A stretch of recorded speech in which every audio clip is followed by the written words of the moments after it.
पाओगे तुम? हैं?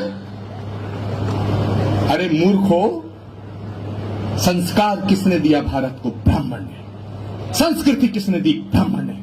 शून्य किसने दिया? ब्राह्मण ने। दशमलव किसने दिया? ब्राह्मण ने। गणना किसने दी? ब्राह्मण ने। संस्कार किसने दिया? ब्राह्मण ने। तुम ब्राह्मण का कर्ज 1, 2, 100 साल नहीं, कई युगों तक भी अगर उतारना चाहो तो उतार नहीं सकते।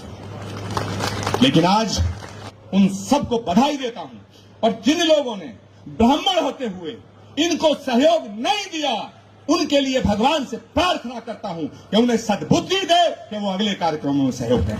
कि अगर तुम देश से जातिवाद को मिटाना चाहते हो तो ब्राह्मण को जातिवादी कहने की हिमाकत मत करो। अगर ब्राह्मण जातिवादी होता तो पूजा रावण की करता, मर्यादा पुरुषोत्तम भगवान राम की न करता। अगर ब्राह्मण जातिवादी होता तो रत्नाकर वाल्मीकि को महर्षि की उपाधि न देता।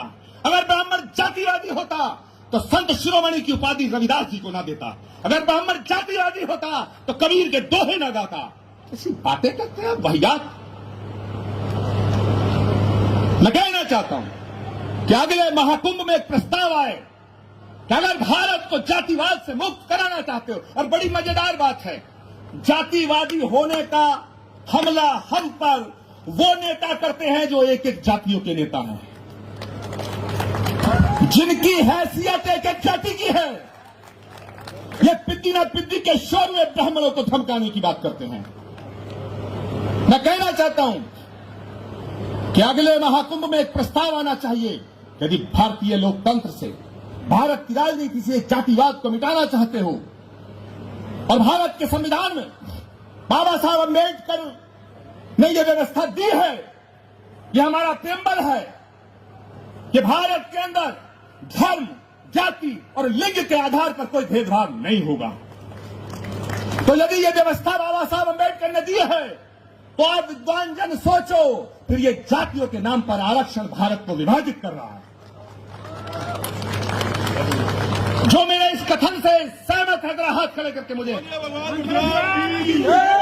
तो अगले महाकुंभ में यह प्रस्ताव आएगा कि भारत को जातिगत आरक्षण से मुक्त किया जाए, और दुनिया के अंदर अगर कोई जाति है तो 2 जाति है, एक अमीर है, एक गरीब है। अगर आरक्षण हो तो उसका आधार आर्थिक हो।